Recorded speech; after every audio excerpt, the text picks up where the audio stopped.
Shalom, Bapak Ibu.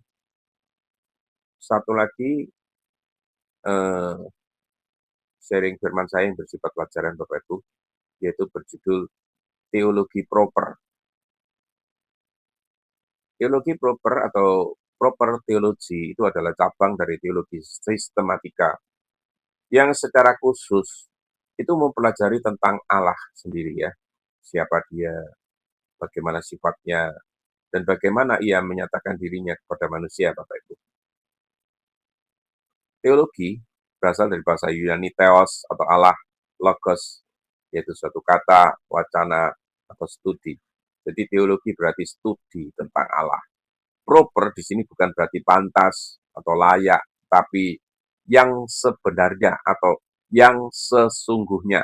Maka teologi proper adalah teologi tentang Allah secara langsung, yaitu fokus hanya kepada pribadi Allah itu sendiri. Nah, apa saja ruang lingkup teologi proper? Teologi proper mencakup segala hal yang berkaitan dengan keberadaan dan sifat Allah, termasuk eksistensi Allah. Apakah Allah itu ada? Bagaimana kita tahu ia ada?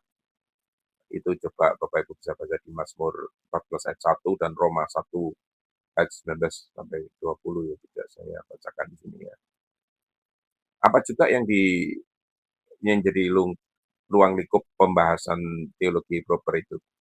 Yang jadi ruang lingkupnya lagi adalah nature Allah, Bapak Ibu. Siapakah Allah itu? Roh, pribadi, suatu esensi yang maha tinggi.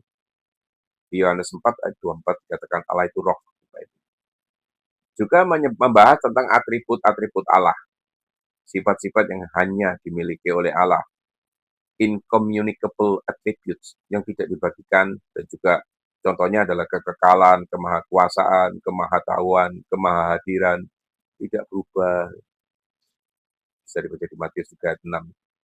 Dan juga yang sifatnya adalah communicable attributes, atau yang sedikit banyak tercermin di dalam manusia, misalnya kasih, keadilan, kesetiaan, hikmat, kemurahan. Ini juga yang dibahas adalah mengenai Trinitas, Bapak Ibu. Allah yang Esa namun menyatakan diri dalam 3 pribadi, Bapa, Anak, dan Roh Kudus. Matius 28 ayat 19. Juga pekerjaan-pekerjaan Allah di dalam penciptaan dan pemeliharaannya. Allah sebagai pencipta di Kejadian 1 ayat 1 dan pemelihara di Ibrani 3 ayat 3. Juga membahas tentang nama-nama Allah ya, YHWH, Elohim, Adonai, El Shaddai, dan sebagainya, yang menyatakan karakter dan hubungannya dengan umat. Nah, apa perbedaannya dengan cabang-cabang teologi lain, Bapak Ibu? Di dalam teologi sistematika, teologi proper hanyalah satu bagian dari keseluruhan kajian teologis. Berikut beberapa cabang lainnya untuk perbandingannya. Misalnya bibliologi, itu tentang Alkitab sebagai wahyu Allah. Teologi proper yang kita bahas ini adalah tentang Allah sendiri. Kristologi, tentang Kristus atau anak Allah. Pneumatologi, tentang Roh Kudus. Antropologi teologis, tentang manusia menurut pandangan Alkitab.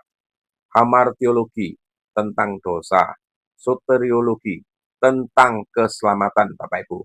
Eklesiologi, tentang gereja. Eskatologi, tentang hal-hal yang terakhir, yaitu akhir zaman. Mempelajari teologi proper tentu punya satu tujuan. Apa tujuannya, Bapak Ibu? Mengenal Allah dengan benar. Ini tujuan utamanya. Yeremia 9 ayat 23 dan 24. Menumbuhkan penyembahan yang benar. Karena kita tidak bisa menyembah Allah yang tidak kita kenal. Itu tujuannya, Bapak Ibu. Menegakkan iman. Karena pengenalan akan sifat dan karakter Allah menjadi kepercayaan kita. Membedakan kebenaran dengan ajaran palsu. 1 Yohanes 4 ayat 1-3. Ini bukan hal yang tidak penting dan tidak hanya orang-orang yang mau menjadi pendeta yang harus belajar tentang teologi proper. Kita manusia awam juga perlu ini, supaya kita bisa mengenali Allah yang benar. Sebab kalau tidak bisa mengenali Allah yang benar, bagaimana bisa kita menyembah dengan benar? Itu. Jadi kesimpulannya, teologi proper adalah fondasi dari seluruh studi teologi. Karena semua cabang teologi lainnya berakhir dengan pengenalan yang benar akan Allah sendiri. Tanpa teologi proper, teologi menjadi tidak seimbang. Sebab pusatnya bukan lagi Allah, melainkan manusia. Marilah kita mengenal dan berusaha sungguh-sungguh mengenal Tuhan. Hosea 6 ayat 3. Amin. Semoga Tuhan memberkati.